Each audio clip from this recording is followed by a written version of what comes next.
pega este assunto, leva para ele Pedro Venceslau.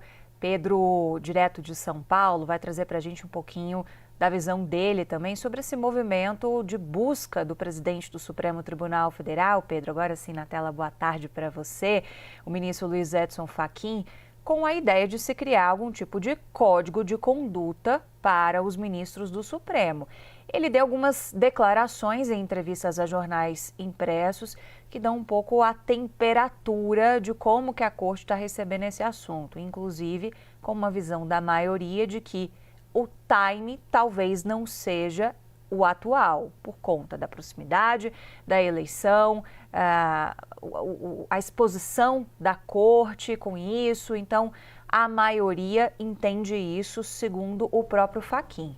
Mas a pressão está grande para que o Supremo ofereça algo nesse sentido à sociedade, né, Pedro? Boa tarde, Isabel. Boa tarde a todos. Olha, o ministro Edson Fachin, ele vem tentando convencer os seus colegas do Supremo Tribunal Federal a abraçar essa causa de criar um código de conduta, um código de ética para o tribunal.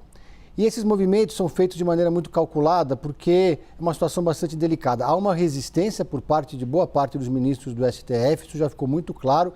E o argumento é que o timing não seria o ideal. Por que não seria o ideal? Porque um código de conduta nesse momento seria mais um elemento de pressão sobre o Supremo Tribunal Federal, já que a gente tem essas situações envolvendo o ministro Toffoli e o ministro Alexandre de Moraes.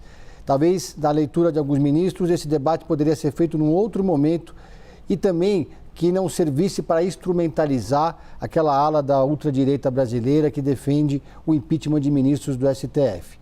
É um ano eleitoral e nesse ano eleitoral o PL, partido de Jair Bolsonaro, adotou uma estratégia de priorizar as eleições para senador nos estados, justamente para compor uma maioria no Senado, para conseguir aumentar a pressão sobre o Supremo Tribunal Federal.